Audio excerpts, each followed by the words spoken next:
guys, Assalamualaikum warahmatullahi wabarakatuh. Ketemu lagi dengan Mrs. Tika. Kali ini kita akan belajar bersama tentang virus. Iya, V-I-R-U-S. Virus. Jangan lupa untuk subscribe dan klik tombol loncengnya dulu ya guys. Oke deh, apa yang kamu pikirkan tentang virus? Coba, virus. Ya, kira-kira apa yang terbayang atau terlintas di pikiran kamu ketika kamu mendengar kata virus? Mungkinkah apa yang terlintas di pikiranmu sama dengan yang terlintas di pikiran Mrs.? Ya, bisa jadi yang terlintas adalah COVID-19 ya guys.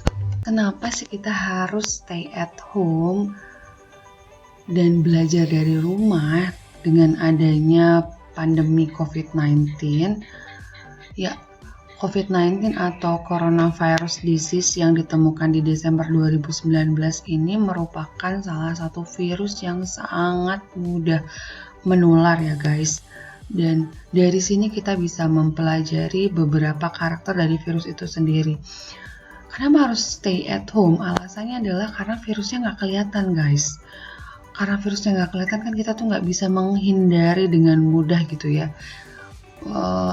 Karena virusnya nggak kelihatan kayak ulat bulu misalnya, kalau kita tahu besarnya kayak ulat bulu kan kita bisa itu ada sih COVID-19, terus kita ambil COVID-19-nya, kita bungkus, kita buang, jadi aman kan lingkungannya. Tapi kan COVID-19 nggak kayak gitu guys. Jadi COVID-19 itu kan nggak kelihatan. Karena nggak kelihatan itu artinya kita lebih aware, kita lebih hati-hati, sehingga diputuskanlah kemudian ada proses belajar dari rumah. Terus apa aja sih yang bisa kita dapetin dari kasus COVID-19 ini untuk tahu ciri-ciri dari virus? Nah, selain tentang ukurannya yang nggak kelihatan gitu ya, atau kecil, bahwa COVID-19 ini mengajarkan kita si virus ini sifatnya itu parasit. Apa sih artinya parasit? Parasit itu adalah makhluk hidup yang dia itu hidupnya tuh numpang ke inang, jadi pasti merugikan inangnya. COVID-19 mengajarkan kita tentang dua karakter virus yang utama. Yang pertama adalah kasat mata, maksudnya miss itu ukurannya kecil atau mikroskopis. Yang kedua adalah bahwa dia bersifat parasit. Dan guys, yang ketiga, nyadar gak sih kalian kalau si virus ini itu sifatnya sangat-sangat spesifik? Maksudnya apa? Yang diserang untuk COVID-19 ya cuma manusia. Artinya si virus ini itu punya pengenal yang sifatnya lock and key sama inangnya. Jadi dia tuh gak sembarangan nemplok kemudian bisa merugikan yang ditemplokin itu, atau dia itu gak sembarangan nempel kemudian nginvasi inangnya. Jadi inangnya itu spesifik. Kita ulang ya guys nih.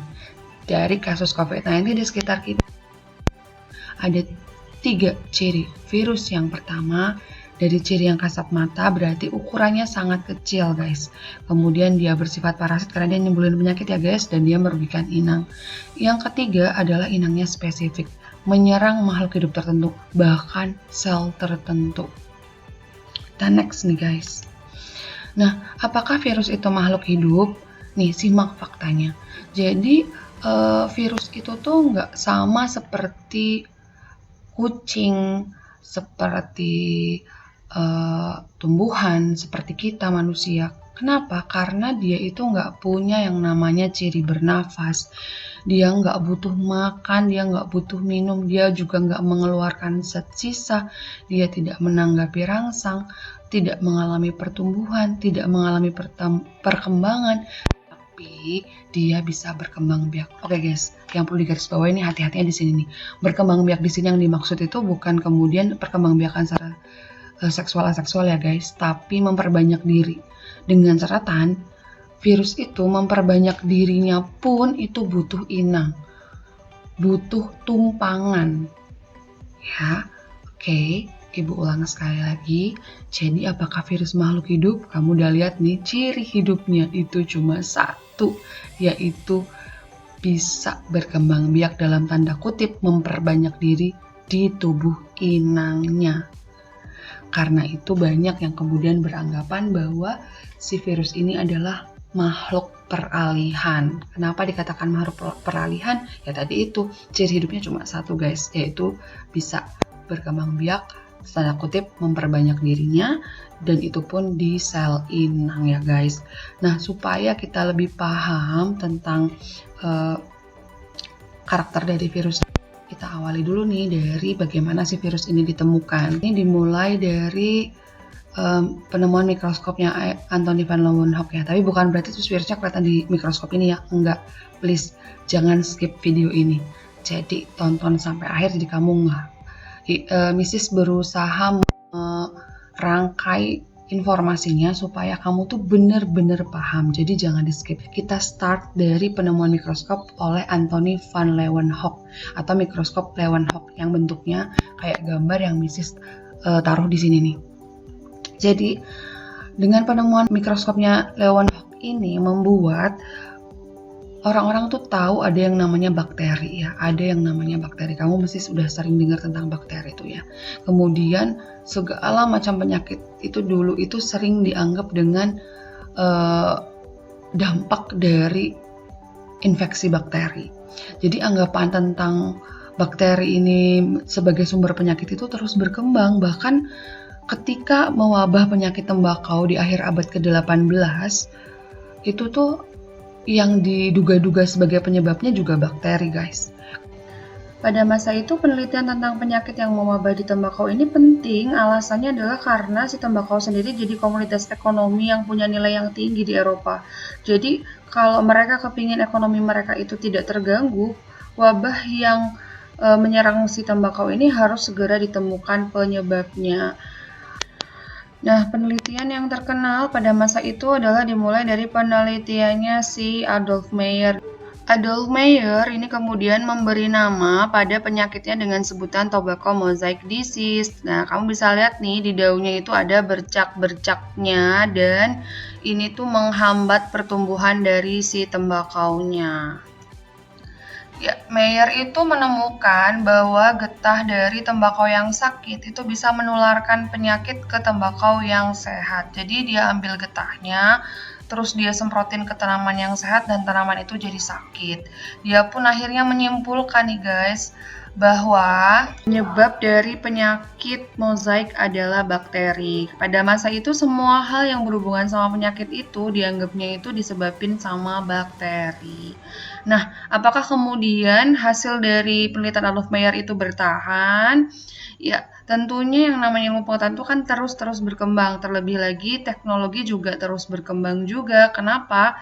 Pada masa itu kemudian ditemukan yang namanya Chamberlain yang bentuknya kayak gini nih guys. Ini Chamberlain. Jadi Chamberlain itu merupakan filter porselen dengan pori-pori yang halus dan tidak dapat dilewati sama si bakteri, sehingga Chamberlain ini bisa digunakan untuk menyaring bakteri, di mana dia punya pori-pori itu nggak bisa dilewatin sama si bakterinya. So ketika kita masukin cairan ke situ, filtratnya itu udah bersih dari bakteri. Kenapa? Karena bakterinya ketahan di saringan Chamberlain ya guys. Dengan penemuan ini kemudian penelitian tentang penyakit di tembakau berlanjut. Nah, adalah seorang peneliti namanya Dmitri Ivanovsky yang kemudian dia itu melakukan ekstraksi terhadap daun tembakau yang sakit. Lalu si ekstrak ini disaring menggunakan Chamberlain dan filtratnya itu kemudian disemprotkan pada tanaman tembakau yang sehat. Hasilnya apa? Tanaman tembakau yang sehat jadinya ikutan sakit. Tapi karena pada masa itu tuh masih aja anggapan bahwa penyebabnya penyakit itu bakteri, dia tuh anggapannya ya mungkin bisa jadi ini bakteri yang lebih kecil atau mungkin mikroorganisme lain yang lebih kecil. Dan bisa jadi juga ini adalah zat kimia yang merupakan racun dari si bakteri itu. Akhirnya pada masa itu muncullah istilah yang namanya virus, di mana virus ini berasal dari bahasa Latin yang berarti racun. Kesimpulan ini bukan akhir dari pencarian penyebab penyakit mozaik ya guys. Jadi penelitiannya itu terus berlangsung dan berkembang ke arah yang lebih mendalam, di mana kemudian muncul peneliti berikutnya yang melakukan penelitian atau pembuktian benar nggak sih kalau penyebab dari Penyakit mozaik ini adalah bakteri dan dialah seorang peneliti yang bernama Martinus B. Jering ya guys. Mana Martinus B. Jering juga masih menduga-duga kalau ya bakteri nih, kayaknya bakteri nih. Terus dia akhirnya mencoba dengan coba nih buktiin kalau beneran bakteri, harusnya ketika ditumbuhkan di medium bakteri bisa tumbuh, dan hasilnya apa? Sebab dari penyakit mozaik itu atau mikroorganisme ini tuh nggak tumbuh di media yang dia sediain, media bernutrisi tadi itu. Dia cek media tumbuh yang udah dikasih filtrat yang menyebabkan penyakit itu, dia nggak tumbuh. Jangan-jangan ini nih racunnya. Ntar nanti ada penjelasannya guys. Terus dia pun menyimpulkan nih, gara-gara tadi tuh nggak tumbuh, kalau si penyakit mozaik ini bukan dari bakteri. Tambah lagi diperkuat dengan ini nih, dia mencoba ngasih alkohol ke filtratnya, kemudian ternyata tetap aja si filtratnya tadi itu yang hasil dari saringan Chamberlain itu tetap bisa menyebabkan penyakit guys. Jadi dia benar-benar kemudian menyimpulkan penyebab dari penyakit mozaik ini benar-benar bukan bakteri. Dia juga meneliti apakah penyebab dari penyakit mozaik ini racun dari bakteri itu. Dengan cara dia itu ngambil ekstrak dari tembakau yang sakit, kemudian dia semprotin ke tembakau yang sehat, yang kemudian tembakau yang sehat itu kan jadi sakit, diekstrak lagi buat nyemprotin ke tembakau yang lain, dan terus-menerus dia ulang. Dan dia menemukan bahwa daya infeksi dari si penyakit tembakau ini tuh nggak menurun. Daya infeksinya tuh tetap. Jadi walaupun udah berulang-ulang dari generasi kesekian itu, tetap aja dia itu nggak berkurang bahayanya atau infeksinya ke si tanaman yang baru disemprot. Padahal kalau itu racun, mestinya ketika satu tanaman A dia sakit, dia diekstrak, dapat ekstrak A, disemprotin ke tanaman B yang sehat, dia kemudian jadi sakit, diekstrak jadi ekstrak B. B disemprot ke tanaman C yang sehat, kemudian jadi tanaman C yang sehat ini jadi sakit. Kadar racunnya kan harusnya berkurang, karena kalau yang disemprotin cuma racun kan otomatis dia nggak akan nambah tuh jumlahnya. Tetapi ya tadi itu kenyataannya bahwa ketika itu sudah diulang, daya infeksi itu nggak berkurang. Artinya apa? Bahwa si penyebab penyakit mozaik ini tuh mengalami yang namanya perkembangbiakan di dalam sel hidup. Jadi dia tuh akhirnya menyimpulkan bahwa penyebab dari penyakit mozaik ini tuh dapat berkembang biak di dalam sel hidup. Dan istilah yang diberikan untuk penyebab penyakit ini adalah Contagium vivum fluidium, yang artinya cairan yang menyebabkan penyakit. Tapi kemudian tetap aja yang dipakai adalah istilah virus yang muncul pada saat penelitiannya si Dmitry Ivanovsky. Mrs. ulang ya, jadi ada dua kesimpulan dari penelitiannya Martinus B. Jering. Yang pertama yaitu bahwa penyebab penyakit mozaik ini bukan bakteri, dan yang kedua dia juga bukan racun.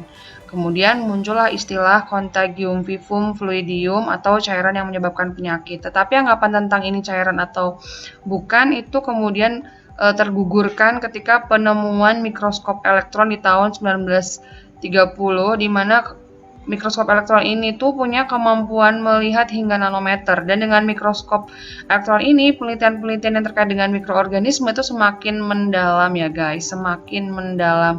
Begitu juga dengan penyebab penyakit mozaik yang kemudian filtratnya itu dilihat di bawah mikroskop elektron dan ditemukan bahwa yang menyebabkan penyakit di tembakau ini bentuknya adalah kayak gini nih guys, tadi gambar ya guys. Jadi bentuknya itu adalah seperti batang-batang gitu ya. Dan kemudian dari data ini diketahui bahwa penyebab penyakit mozaik ini bukan sel. Kenapa bukan sel? Nah, selanjutnya itu hasil dari pengamatan ini itu diteliti lebih lanjut oleh yang namanya Wendell Medit Stanley, di mana Stanley ini pada tahun 1935 menemukan bahwa penyebab penyakit mozaik ini tadi ya bukan cairan tetapi merupakan partikel, jadi belum bisa dikatakan sebagai sel. Kamu bisa lihat gambarnya tuh di sebelah sini nih. Nah, partikel itu tuh bisa dikristalkan ya guys. Jadi filtrat dari ekstrak tanaman tembakau yang sakit itu ketika dihilangkan airnya oleh Wendell Meredith Stanley itu nanti meninggalkan kristal-kristal virus, di mana kristal-kristal virus ini itu ketika disemprotin lagi ke tanaman tembakau yang sehat bisa nyebabin tanaman tembakau yang sehat juga sakit lagi. Akhirnya dia berkesimpulan nih bahwa penyebab dari penyakit mosaic itu bukan cairan tetapi merupakan partikel yang dapat dikristalkan namun bersifat hidup ketika mendapatkan sel inang. Dengan tanda kutip sel inangnya juga harus hidup ya guys. Dia pun kemudian menyebutnya sebagai tobacco mosaic virus. Jadi tobacco mosaic virus inilah merupakan virus pertama yang ditemukan oleh Wendell Meredith Stanley di tahun 1935.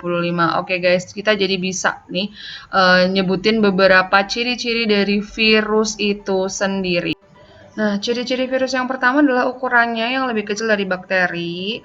Kemudian yang kedua bahwa dia punya sifat parasit obligat, yaitu hanya bisa hidup di inang yang hidup. Dan yang ketiga adalah bahwa virus ini dapat dikristalkan dengan satu-satunya ciri hidup itu adalah dapat memperbanyak diri melalui inang, yaitu inang yang hidup. Fase tidak hidupnya disebut sebagai fase virion, sedangkan fase hidupnya di saat dia menginfeksi sel inang. Jadi kalau misalnya ada orang sakit COVID itu Hachim gitu ya, maka virusnya itu bentuknya virion kalau nempel di meja.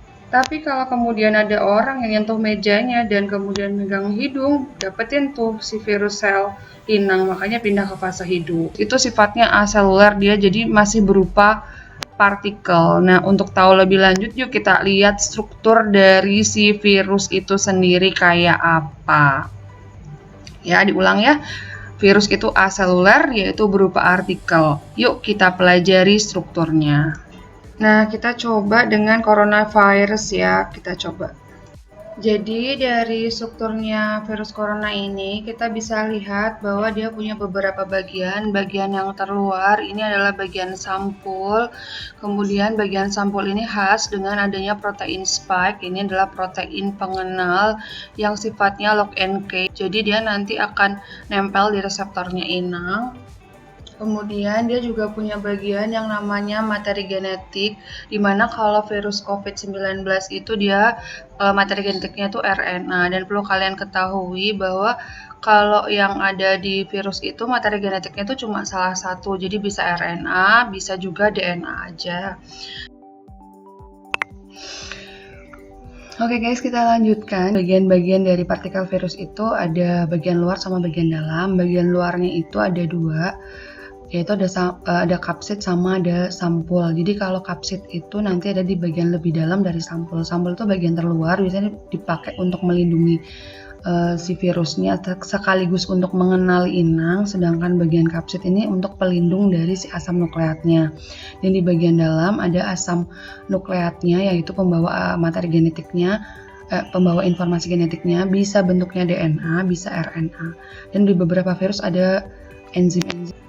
Mari kita bahas satu persatu. Yang pertama adalah bagian terluar, di mana bagian terluar ini namanya adalah kapsid. Dan kapsid ini tersusun oleh kapsomer. Kapsomer sendiri merupakan puzzle yang menyusun kapsid. Ingat ya, buat pelindung dari asam nukleat atau bahan inti. Jadi bahan inti yang isinya asam nukleat itu tuh bisa nanti bentuknya itu DNA atau RNA saja. Fungsinya adalah untuk mengendalikan aktivitas replikasi atau reproduksi dari virusnya. Nah, untuk struktur khusus dari bakteriofag itu sering banget dibahas. Kenapa? Karena bakteriofag ini juga berperan penting dalam kehidupan manusia. Dia dipakai di beberapa produksi hormon, terus kemudian pokoknya dia tuh jadi salah satu agen bioteknologi juga, karena itu dia sering dibahas juga di pembelajaran biologi. Jadi bakteriofag itu bukan bakteri ya guys, tapi dia virus yang menyerang bakteri. Jadi inang virusnya itu adalah bakteri, makanya namanya bakteriofag. Dimana bakteriofag ini punya bagian khusus kepala yang tersusun atas nukleokapsid, dimana bentuknya itu polihedral atau segi banyak. Nanti misalkan tunjukin gambarnya di belakang.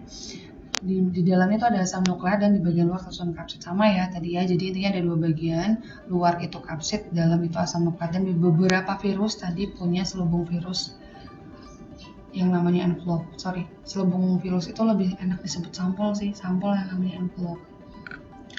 Merupakan membran yang menyelubungi kapsid yang berasal dari membran inang. Jadi nantinya itu akan kepake ketika invasi dari inangnya gitu. Jadi selubung ini tersusun atas fosfolipid dan protein dari sel inang serta protein dan glykoprotein dari virus. Selubung virus berfungsi untuk membantu menginfeksi sel inang dan membawa beberapa molekul enzim. Nanti misalkan liatin, ini nanti untuk virus-virus bersampul atau berenvelope ini punya cara invasi yang spesifik, jadi kamu akan ngeh atau paham maksudnya. Miss ulang satu kali lagi, jadi ada 3 bagian utama ya guys. Tadi ada kapsid yang tersusun dari kapsomer, ada bahan inti atau materi genetik yang tersusun atas asam nukleat, bisa DNA atau RNA.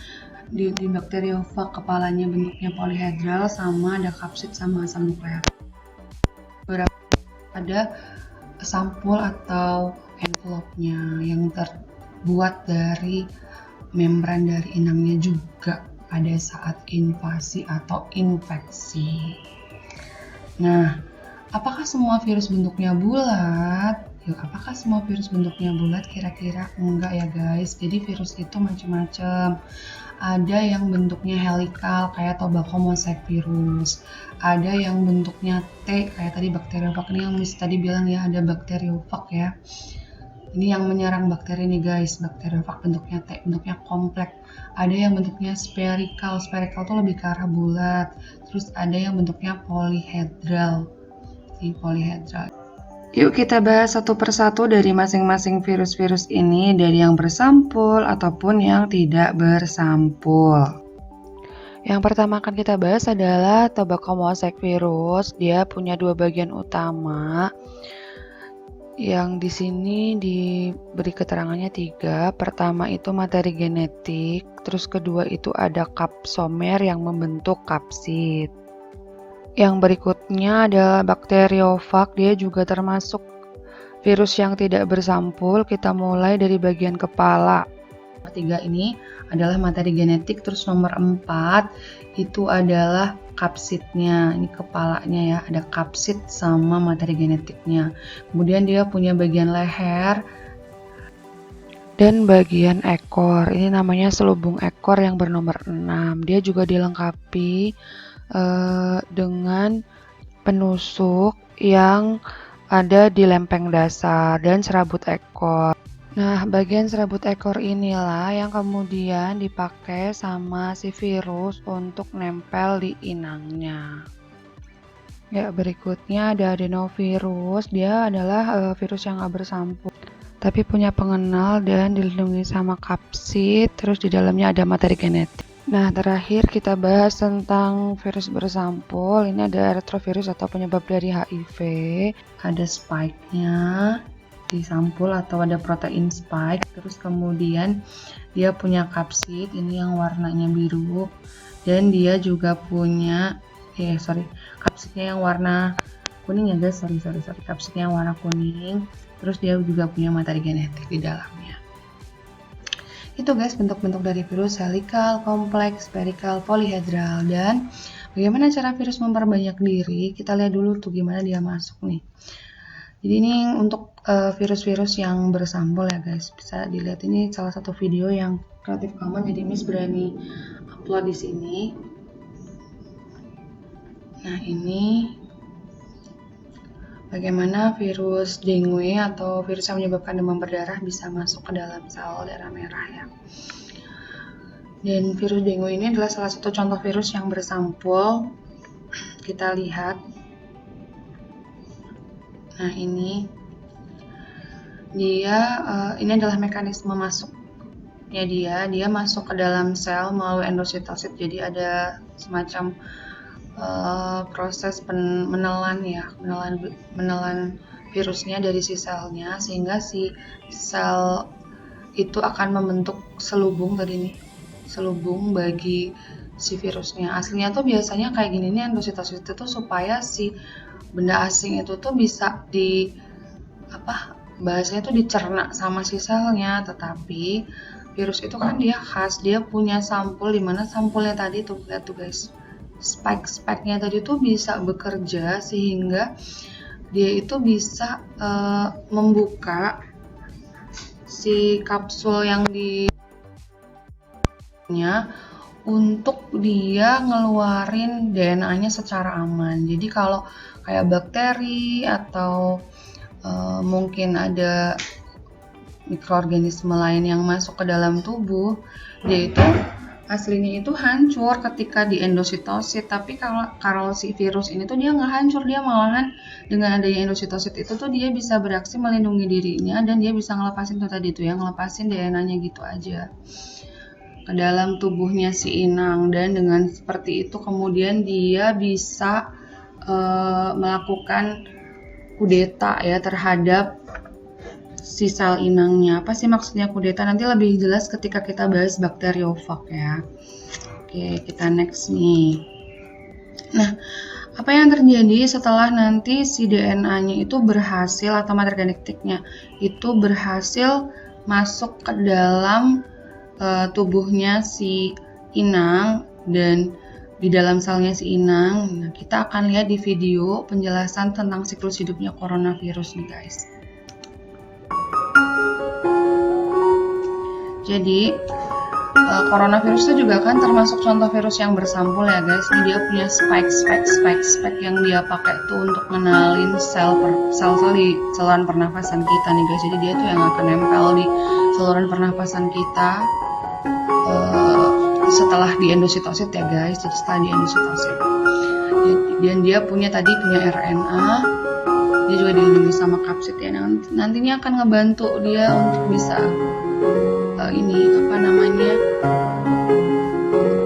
bereplikasi diri gitu. Nah ini tadi spek itu untuk mengenal setelah dia ditelan ya, dia dikenali terus dia bisa masuk ke dalam tubuhnya manusia, dalam selnya manusia khususnya sel pernafasan. Maka apa yang terjadi kemudian setelah tadi proses yang kita lihat tadi hampir sama soalnya sama virus dengue, itu virus corona itu kan ngelepasin RNA virusnya atau materi genetik virusnya, dan si ribosom dari manusia atau sintesis protein di manusia itu akan nandain si RNA virusnya, dan nanti si tubuh kita itu akan ngebuatin kopian-kopian baru buat si virusnya tadi. Nah ini kita lihat prosesnya nih, dimana virus RNA polimerase membuat polimerase bikin template-nya dari si virus corona, RNA-nya virus corona.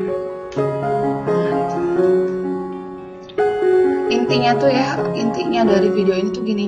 Jadi ketika nanti si virus itu berhasil memasukkan materi genetiknya, maka materi genetiknya itu tuh akan difotokopi sama sintesis protein dari si inangnya, dan dari sinilah kemudian ada kode-kode yang bisa diterjemahkan sama si inang untuk membentuk strukturnya si virusnya, dan virusnya pun akan dapetin bagian-bagian tubuh baru, dan ketika udah dirakit dia bisa keluar sebagai virus-virus baru yang jumlahnya banyak, dan akhirnya sel dari inangnya pun akan lisis gitu guys.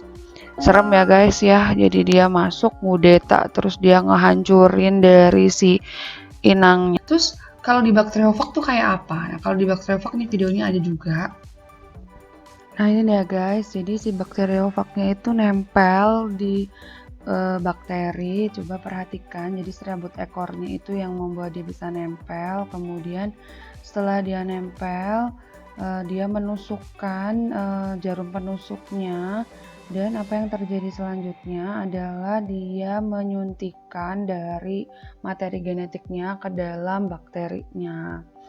Nah setelah si bakteriofag ini nempel tadi, lihat ini ada materi genetik yang dia pompakan atau dia suntikan ke dalam bakterinya.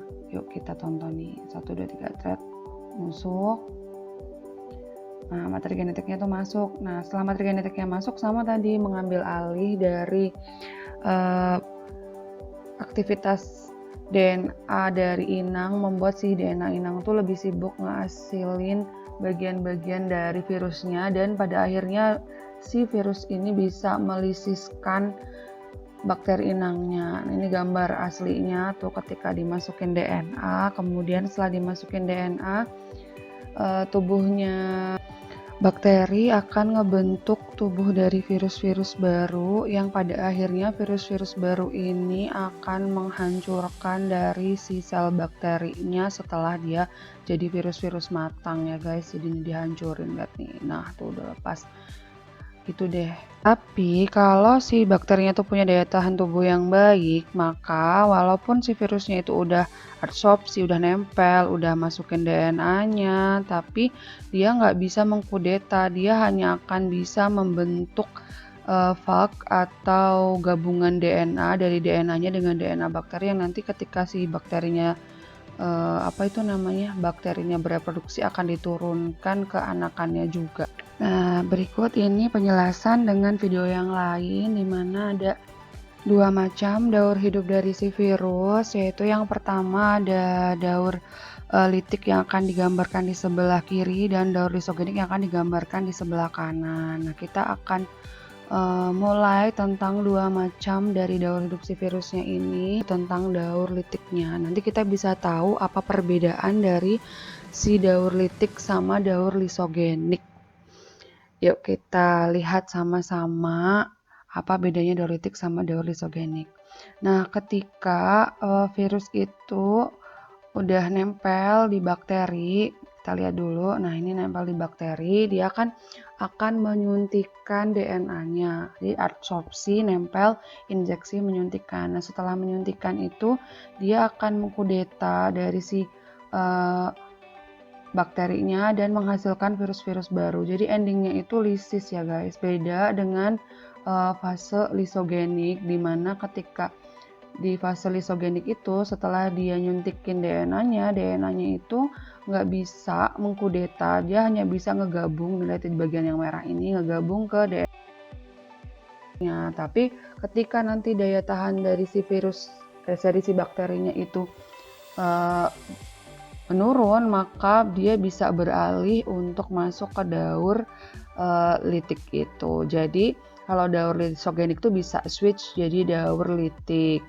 Sekali lagi ya guys, jadi yang namanya bakteriofag itu bisa ngalamin dua macam daur hidup. Dia bisa ngalamin daur litik sama daur lisogenik. Daur lisogenik tadi yang daur litik itu yang endingnya itu lisis, sedangkan lisogenik yang nggak lisis atau hanya membentuk profag saja. Yuk, makin jelas dengan pembahasan menggunakan bagan ya. Yuk. Ini gambaran step by step dari daur litik. Ada adsorpsi, yaitu penempelan. Kemudian setelah adsorpsi, dia penetrasi, yaitu memasukkan dari DNA-nya ke dalam tubuh bakteri. Setelah dia masuk, tadi dia mengambil alih sehingga dia bisa mensintesis DNA-nya dengan tadi ya, kerja dari DNA bakterinya. Terus setelah DNA-nya dia terbentuk, dia tuh bisa ngebentuk juga bagian-bagian tubuhnya yang akhirnya dirakit jadi virus-virus matang dan melisis bakterinya. Lepaslah si virus-virus baru. Dan di sini dia butuh waktu sekitar 20 sampai 30 menit pada suhu 37 derajat. Ingat, ini di bakteriofag ya. Jadi diulang sekali lagi, ada 5 tahapan dari daur litik. Yang pertama adalah adsorpsi, kedua penetrasi, yang ketiga sintesis protein, terus replikasi, dan yang terakhir adalah perakitan, ditutup dengan lisisnya si sel inang. Terus kita lanjutin. Terus sedangkan daur lisogenik itu kayak apa? Ini yang di bagian bawah yang lisogenik ya guys. Jadi kalau daur lisogenik itu yang tahap pertama tetap sama, adsorpsi. Kemudian tahap kedua setelah itu kan injeksi. Habis injeksi itu terbentuklah profag. Kamu lihat ini yang warnanya hijau. Hal ini terjadi karena si bakterinya itu punya daya tahan tubuh yang baik. Jadi kalau dia nanti reproduksi akan ke bawah juga tuh di anak-anaknya si provaknya. Itu bisa pindah ke daur litik kalau daya tahan tubuh dari si inangnya itu menurun. Nah, secara umum ini perbedaan siklus litik sama lisogenik di mana dimulai dari kondisi awal si bakterinya atau inangnya. Kalau di litik itu bakterinya itu non-virulen, kalau di lisogenik itu bakterinya virulen. Tahapannya ada 5 kalau di siklus litik nih, ini tahapan-tahapannya, sedangkan di lisogenik itu ada 4 tahapan-tahapannya dan paling khas itu kelihatan di kelanjutan siklusnya. Kalau di siklus litik itu dia akan berhenti karena inangnya itu hancur, lisis ya, kalau di lisogenik itu enggak. Dan ini baru bisa switch ke litik kalau virulensi dari bakterinya itu hilang. Terus kondisi akhirnya si siklus litik ini bakterinya akan mengalami lisis dan mati otomatis, sedangkan lisogenik itu enggak mati. Di sini yang harus diperhatikan adalah bahwa sifat non-virulen sama virulen yang ditampilkan di slide ini itu adalah sifat non-virulen sama virulen dari si bakterinya ya guys. Jadi kalau di siklus litik itu bakteri yang diserang itu sifatnya non-virulen, nggak berbahaya, makanya daya tahan tubuhnya dia tuh rendah sehingga ketika dia infeksi sama virus dia bisa hancur. Berbeda dengan yang siklus lisogenik, di mana di siklus lisogenik itu bakterinya tuh punya sifat yang virulen, artinya bakterinya itu bakteri yang berbahaya, jadi daya tahan tubuhnya itu lebih kuat. Ketika diserang sama si virusnya, maka si virusnya itu hanya akan bisa membentuk provak. Tapi kalau yang ditanyakan adalah sifat virus yang menyerang pada saat siklus litik, sifat virusnya itu ya virulen, sedangkan sifat dari si virusnya pada saat lisogenik itu non virulen. Sekali lagi ya guys, jadi tahapan dari siklus litik ada 5, ada 1 adsorpsi, penempelan, penetrasi itu memasukkan DNA-nya, kemudian sintesis itu menghasilkan DNA baru, pematangan itu perakitan, dan berakhir dengan lisis. Sedangkan kalau di lisogenik itu hanya adsorpsi, penetrasi, kemudian penggabungan dari DNA virus ke DNA bakterinya.